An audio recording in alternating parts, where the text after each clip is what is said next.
नमस्कार। स्वागत है आपका आज के सत्र में। तो आज हम ज्ञान मंथन स्टूडियो पे बैठे हैं और हमारे साथ है आदरणीय विजय भाई जी। तो वो आज हमको बताएंगे कि मुरली का ज्ञान चिंतन कैसे किया जाए, बहुत ही सरल तरीके से। तो विजय भाई जी, आपका स्वागत है इस सत्र में। नमस्कार। नमस्कार। तो भाई जी, हम सबको यह बताना चाहेंगे या हमें कन्विंस करना है कि मुरली हमको जो इतनी कठिन लगती है तो उसको सहज रीति से कैसे ली जाए। मुरली अगर कठिन लग रहा है तो पहले तो हमें ये जानकारी होनी चाहिए कि अगर हम जिस पग पर हम अपना कदम रखे हैं वो सत्य मार्ग, सत्संग जिसको कहते हैं, और सत्य बाप सती सुनाता है तो मुरली माना सत्य। तो हमें सुनना भी है सत्य स्वरूप में। अगर हम देहधारी बनकर सुन रहे हैं तो अंदर मुरली जाएगी नहीं। अगर हमें ये समझ के सुनना हो कि मैं आत्मा हूँ, कानों द्वारा सुन रहा हूँ, तो ये कान हमारे शिक्षक हो गए।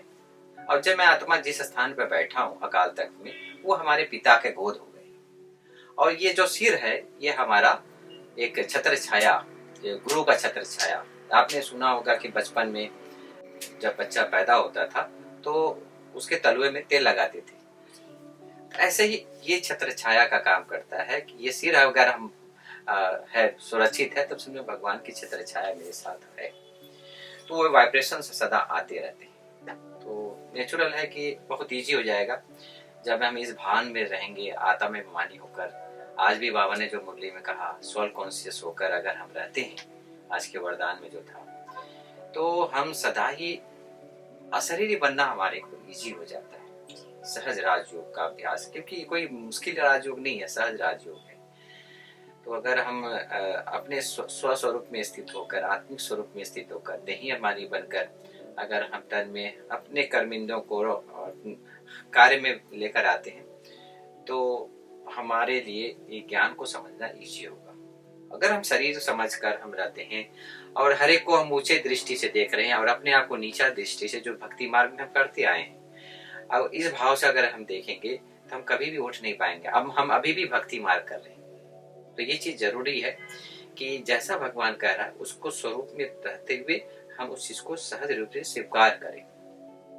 तो ये सहज मार्ग है और ज्ञान का इसी आधार पर हमारा ये जीवन चलता है, सहज राजयोग, सहज जीवन। जी।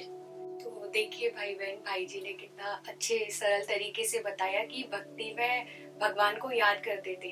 भगवान तो माना भक्ति में भी करते थे याद, लेकिन ज्ञान में आने के बाद परमात्मा ने हमको क्या बताया कि आत्मिक स्वरूप में रह के उसको याद करना है ना। तो भाई जी, आज की ही मुरली, जैसे 20 जनवरी, आज 20 जनवरी है, तो आज की मुरली में बाबा ने टाइटल में बताया था कि राजाई पाने के लिए ज्ञान के साथ 2 चीजें और आवश्यक है।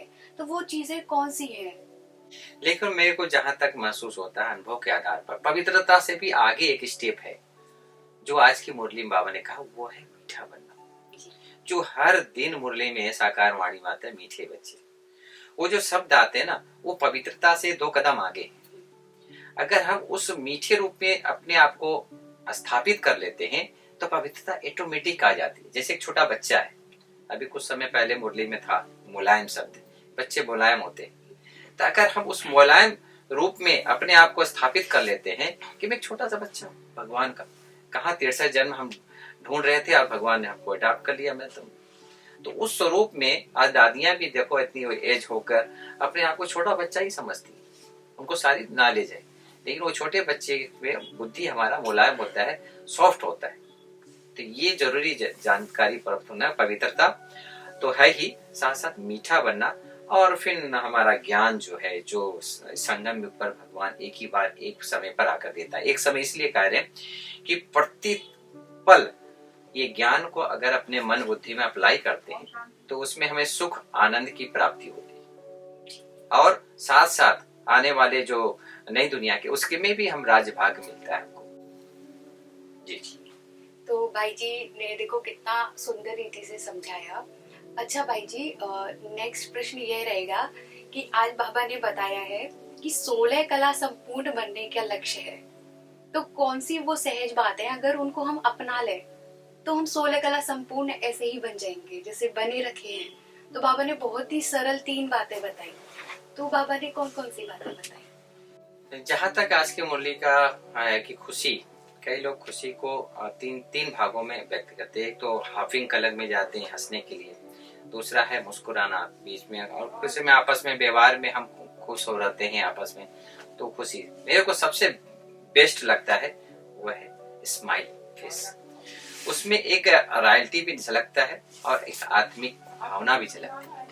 खुशी जो है, हाँ, एक स्माइल फेस वो हमें आत्मभान में लेकर आता है। और दूसरा जो है, जो बाबा कहता है मीठा बच्चा, मीठा बनो, मीठा रहो, मीठे बोलो बोलो बोलो, हर काम में मिठास लेकर आओ। हम छोटा से भी काम, झाड़ू भी लगा रहे हैं ना, तो भी उसमें मीठापन लेकर आए। बर्तन भी सफाई कर रहे हैं ना, तो उसमें भी मीठापन लेकर आए। तो उससे क्या होगा कि हमारे नसें ढीली रहेंगी, हम सोल कॉन्शियस बनना इजी हो जाएगा। अब हम हमारा तन भले बड़ा होता जाएगा लेकिन मन छोटा रहेगा, क्योंकि मिठास आती है बच्चों में।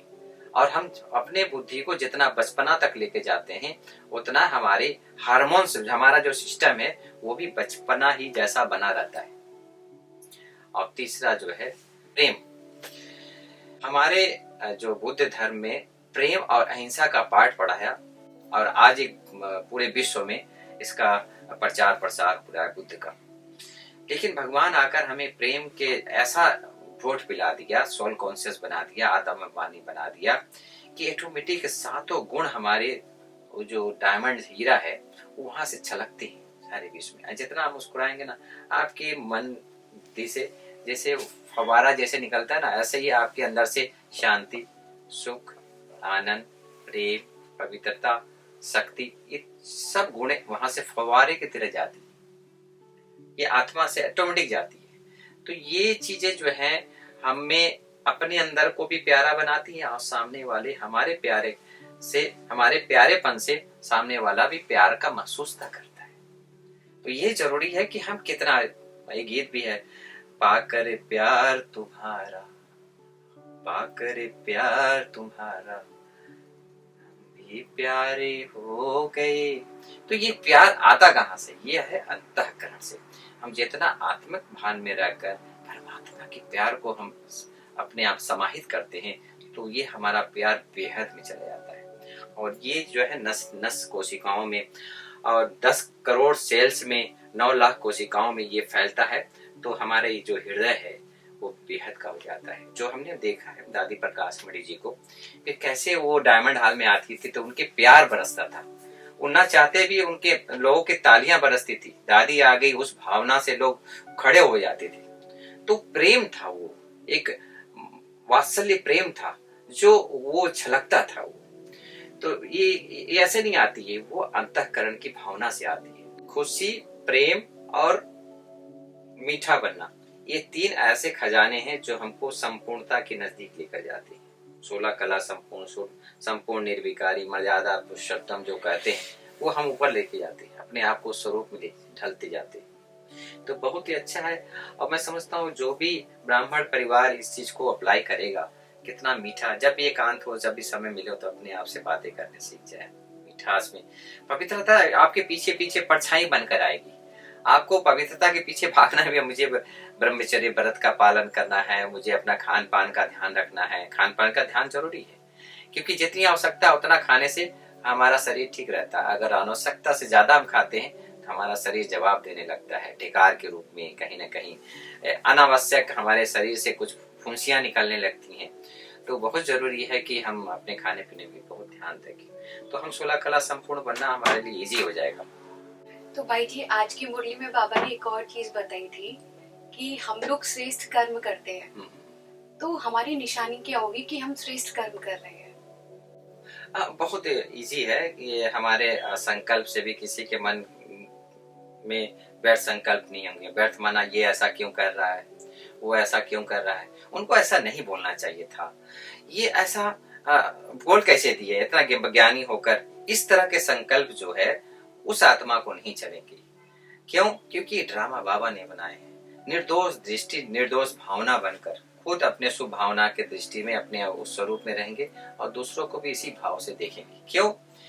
क्योंकि इससे हम दूसरों को जो है दुख के वाइब्रेशन हमारे द्वारा नहीं जाएंगे, सदा सुख के वाइब्रेशन जाएंगे। आप देखो मंदिरों में जाते हैं तो हम उनके दर्शन करते हैं तो उनसे क्या मिलता है, गुड विशेस मिलता है, वाइब्रेशंस मिलते हैं। तो ऐसे हम इस दुनिया में है, कलियुग की दुनिया में है, तो हमारे मन, चित्त, वृत्ति और दृष्टिकोण में ये भावनाएं समा जाए। क्यों? क्योंकि कुछ समय पहले बाबा ने कहा कि सतयुग से भी ज्यादा राजी हमें संगम युग पर रहना है, डबल राजी। कि जितना हम इस समय राजी रहेंगे उतना हमारे इंद्रियां हैं, हमारी कर्म इंद्रियां हमारा कहना मानेंगी। अगर हम खुद नहीं राजी, अंदर से राजी नहीं है, तो ये भी कहना नहीं मानेंगे, क्योंकि 63 जन्म ये हमको बंधन में करके रखा आत्मा को। अब समय है कि स्वराज अधिकारी बनकर इन कर्म इंद्रियों को भी हम अधिकार में के रूप में रखें और इनको यूज करें। तो ये बहुत आपने बहुत अच्छा प्रश्न किया कि हमारा एक ही लक्ष्य होता है, न दुख दो न दुख लो, सदा सुख दो और सुख दो। तो ये इस भावना से, इस स्लोगन से हम सदा ही सेफ रहते हैं, एक ओरा में रहते हैं। और ओरा सबसे बड़ा काम करता है। हम किसी भी परिस्थिति में, अशांति वातावरण में हो या कहीं हंगामे में है या किसी भी क्षेत्र में हम चले जाते हैं तो ओरा काम करता है, हमारे संस्कार हमारे काम करते हैं, हमारा जो तपस्या वो काम करता है। तो ये मैं समझता हूँ कि जो भी गृहस्थी भाई बहने हैं, जरूर आप 4 घंटा इस ओरा को विकसित करने में लगाएं और अपने आप को, बोलते हैं विश्व में शांति हो, शांति पहले अपने अंदर लेकर आए और फिर हमारे द्वारा सब में शांति फैलाए। अनावश्यक बातें करना, अनावश्यक चिंतन करना, ये सब बंद करें जी। तभी तो बाबा ने आज हमको टाइटल कौन सा दिया है, सुख करता और दुख हरता बनना है ना। भ्रष्टाचार का कोई भी कर्म नहीं करना है जिससे मन से भी किसी को दुख जाए जी। तो भाई जी आज बाबा ने कौन सी एक स्पेशल बात पे जोर दिया है कि आज हमें इस पे पुरुषार्थ करना है, या एक स्पेशल बात होती है ना पूरी मुरली में से, आज पूरी मुरली में से कौन सी स्पेशल बात थी? जहाँ तक मुझे लग रहा है कि आज जो बाबा ने एक मुरली बहुत अच्छी डिवाइन शब्द कहे हैं और वह है आत्मिक स्थिति में स्थित होकर अपने आप को संपूर्णता की स्टेज पर, जो बाबा ने कहा कर्मातीत अवस्था आज के वरदान में, वो मुझे बहुत भा गया आज के मुरली में कि हम हर कर्म करते हुए इस कर्म के बंधन से हम मुक्त हो जाएं। तो 3 चीज जो था, एक तो शरीर, दूसरा वैभव और तीसरा संबंध। संबंध माना मम्मी चाचा काका, और वैभव माना कि ये पदार्थ है, अभी हमारे सामने कैमरा लगा हुआ है या हम सोफा में बैठे हुए हैं, इसका भान ना आए, लेकिन ये भान आए कि मैं अकाल तख्त में बैठा हूँ और अपने मुख को यूज कर रहा हूँ, कानों से सुन रहा हूँ और हमारी इंटरव्यू चल रही है, कहाँ विश्व के ग्लोब के ऊपर, परमात्मा छत्र छाया के नीचे। जब इस भाव से अगर हम अपना ये विचार व्यक्त करते हैं तो ऐसा लगेगा जैसे कि आप यहाँ के नहीं हो, सारे विश्व की आत्माओं के लिए बने हो। इस भाव से अगर हम कार्य करते हैं, चाहे हम झाड़ू लगा रहे हैं तो भी हमें विश्व की आत्माओं का जो है ये कर रहे हैं, संकल्प में हमारी डिविनिटी हो, है ना। तो हर कार्य में बेहद बनाओ। तो हमारा जो है जो कर्तव्य है वो कर्तव्य से पार कर्मातीत की ओर हम ले चलेंगे।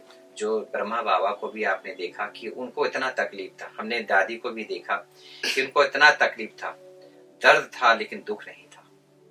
तो वो चीज जो है हमारे आत्मिक स्थिति में रहने से हम परमात्मा प्यार का अनुभव, एक अपनापन, अपना गोद का अनुभव और उनके सानिध्य का अनुभव और ब्रह्मा माँ की जो है सहयोग का अनुभव हमको प्राप्त होता है। और ये चीज मुझे आज के मूल्य में बहुत बहुत इम्पोर्टेंट लगा, जो आज के वरदान में है ये शब्द जी।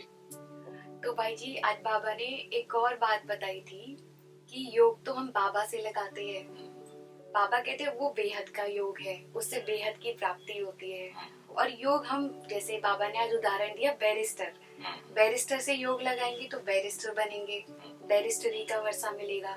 इसको थोड़ा सा और विस्तार रूप से समझाइए, बाबा ने ऐसा क्यों कहा? बहुत अच्छा पारुल बहन, एक चीज मुझे इसमें समझ में आ रहा है कि अगर हम योग लगाएंगे, इसमें एक शब्द और भी ऐड किया बाबा ने कि पहले खुद में स्वर्ग लेकर आओ।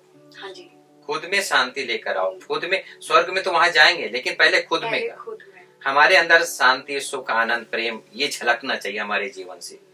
तो जब हमारे अंदर नहीं हो तो पूरी दुनिया में कैसे हम बोल सकते हैं। तो वो ये चीज अंडरलाइन करने वाली है कि जब हम हर कार्य करते हुए अपने मन में, अपनी बुद्धि में, अपने चित्त में, अपने व्यवहार में ज्ञान को पिरो लें, और जब ये ज्ञान को पिरो लेते हैं तो परमात्मा से जुड़ जाते हैं हर काम उसके द्वारा। क्योंकि एक सिक्के के दो पहलू, एक तरफ बाबा, दूसरी तरफ ड्रामा, तो ये दोनों ऐसे घूम रहा है। तो हमें माता पिता के नजरों के सामने हम अपने आप को महसूस करें, तो इससे क्या होगा कि हम सदा ही ट्रांसलाइट बनते जाएंगे और ऐसा लगेगा जैसे कि हम इस दुनिया के नहीं है, कुछ अलग दुनिया से आए हैं, अवतरित हुई आत्मा महसूस करेंगे। और ये तभी होगा जब हम हर कार्य करते हुए अपने आप को न्यारा बनकर, निराला बनकर परमात्म छत्र छाया के अंदर रहकर अपना कर्तव्य निभाएंगे, तभी ये संभव हो सकता है। देखिए, आज बाबा ने कौन सी पॉइंट बताई थी कि हम दूसरों को बताते हैं कि श्रीमत पर चलकर हम विश्व की बादशाही लेंगे। तो भाई साहब ने जैसे बताया कि पहले हमें खुद श्रीमत पर चलना है, तब विश्व की बादशाही लेंगे, तो तब हम दूसरों को बता पाएंगे। तो आज के मनन चिंतन में बस इतना ही। बहुत बहुत धन्यवाद भाई साहब। ओम शांति।